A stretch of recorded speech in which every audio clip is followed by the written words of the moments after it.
So, that which was imagining the sunset just now was infinite. That which was hearing your favorite song was that which is infinite.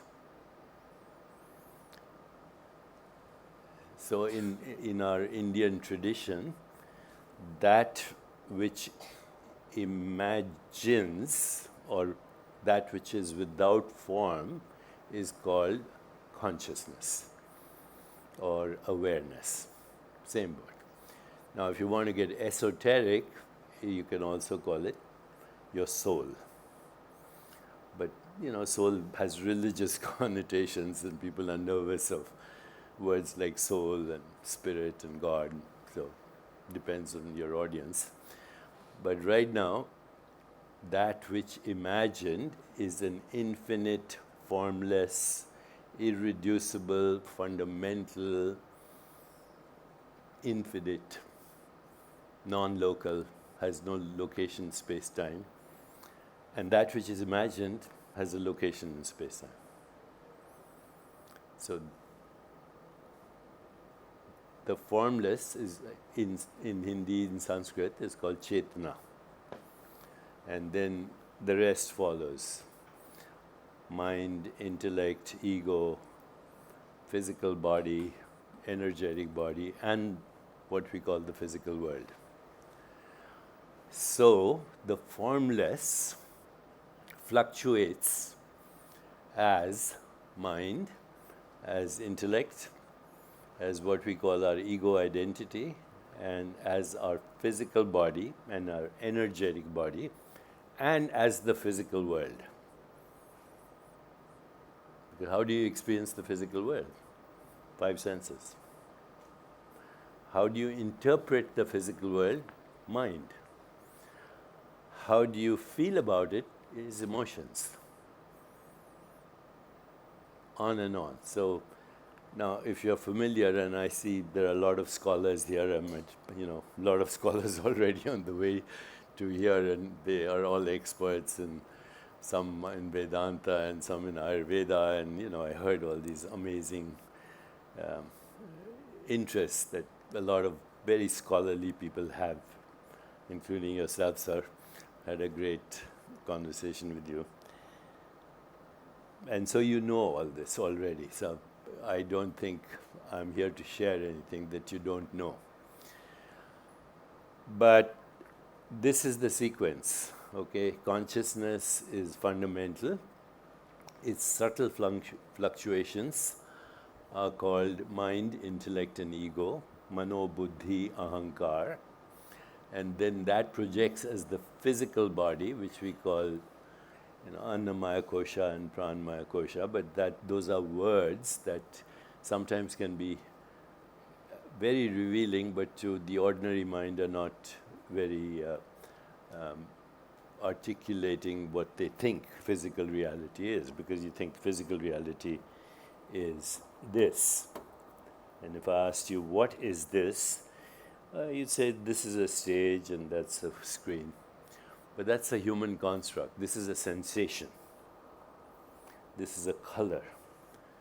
This is a color. This is a color. This is a color. That's a color. And colors, shapes, and forms go together. Without color, there's no shape. Without shape, there's no form.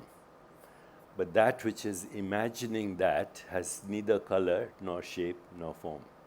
So when I asked you, do you see a red sunset? So where is that? You had an experience. Where is that experience? Is it in the brain? There's no color in the brain, so it couldn't be in the brain, right?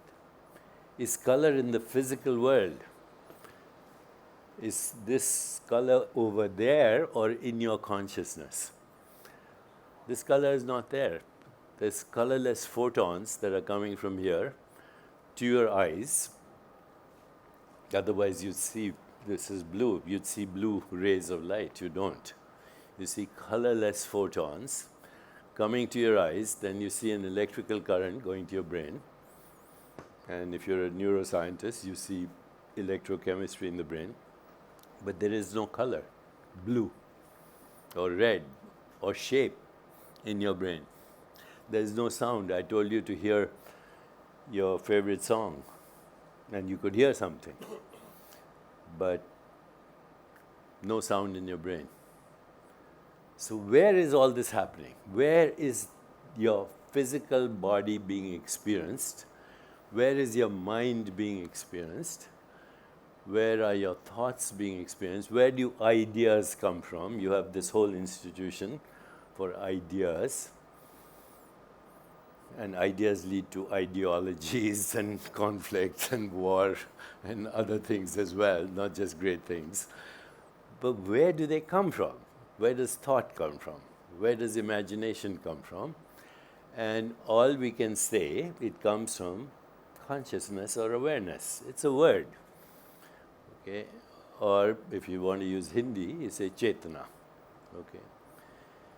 And what is fluctuating are called, again, it's easy to speak here because everybody has a background, some background. That which fluctuates is called vritti.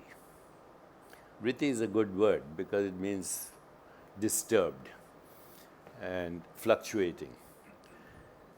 And if you are explorers of yoga, then forget the first line of the first chapter for the moment, where Patanjali says, now the teaching of yoga begins. But then the second line says it all. Okay, and then if you know the second line, you understand the second line, you don't have to stay here. Please have a good day. Don't waste your time. Okay, the second line is Yog Chit Vritti Nirodh. Yog is the settling down of the fluctuations of awareness, not the mind, because the mind is also a fluctuation. So that's very frequently mistranslated in English when they say yoga is the cessation or the quietening down of the fluctuations of the mind. No, it's the fluctuations of awareness or consciousness. Those fluctuations of awareness are then interpreted as mind, intellect, physical body, energetic body, and the physical world.